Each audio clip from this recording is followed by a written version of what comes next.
is going to tell us stories from biology about toll receptors, something I know nothing about and looking forward to learning about. You can read on the last page, inside the back cover, about Steven's background and accomplishments, but I'm going to start, as Harry might have done, by telling a story. I'm going to end by telling the same story, which is that when Steven was 3, I believe, this is a story told me both by Elga and by Harry, and they mesh. When Steven was 3, the family took a station wagon trip out to the great national parks of the West. And Steven at that time talked. He talked incessantly. So they put him in the very back of the station wagon. Harry and Elga in front, Diana and Dan next, and Steven facing backwards. There was actually a large barrier that completely in the back. And of course, the luggage was on top. So as they were cruising through Yellowstone Park, he'd babble, but they wouldn't listen to him. And what he says, there is another one. There goes another one. There goes another one.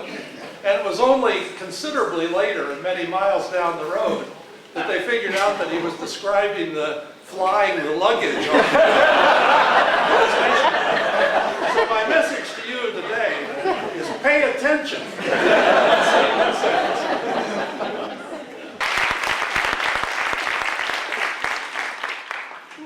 Well, thank you.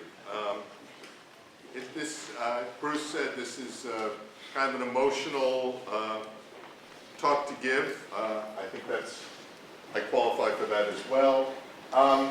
So here's my title, and that title or my profession or something has prompted a couple of questions. The first one is, where did I go wrong? It's been asked of me several times today.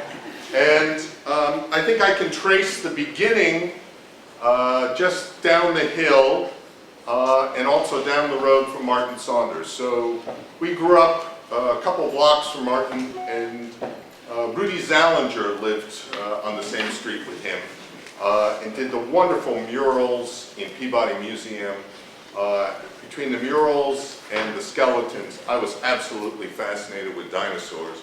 And so I sort of made the progression, started out interested in herpetology, and then got more generally into biology. So I can blame that for where I started to go wrong. I think it was pretty clear I had gone wrong. My graduate school, my PhD thesis was on an enzyme alanine racemase. So to me, there's sort of nothing more antithetical to the son of a synthetic organic chemist than saying, I'm going to destroy all chirality as a business. So, but I think my father would have put the moment somewhere in between. I was an undergraduate at Harvard and had the pleasure of having Frank Westheimer take the occasion to teach the entire year of organic chemistry. And at that point, I still wasn't sure what I wanted to do. Having 2 parents who were organic chemists, I was quite excited. I got into the course. And on one occasion, I called home to tell my father about what I had learned in class that day.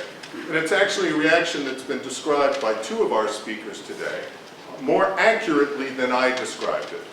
So I called up and I said, yeah, I learned about the Niels-Alder reaction. So that kind of blew my cover. Anyhow, though, I'm willing to sort of help people out here. So let's call this natural fun. All right, so the second question is, Steve, will I understand anything you say? And so I'm gonna try hard. And you know, one thing that should have been clear from the talks, everything's been in black and white so far, and I didn't realize why. This is what the MIT chemistry lab was like. So you guys all trained in black and white as far as I'm concerned. This is actually this is the undergraduate lab at MIT where Harry must have studied. the interface between chemistry and biology.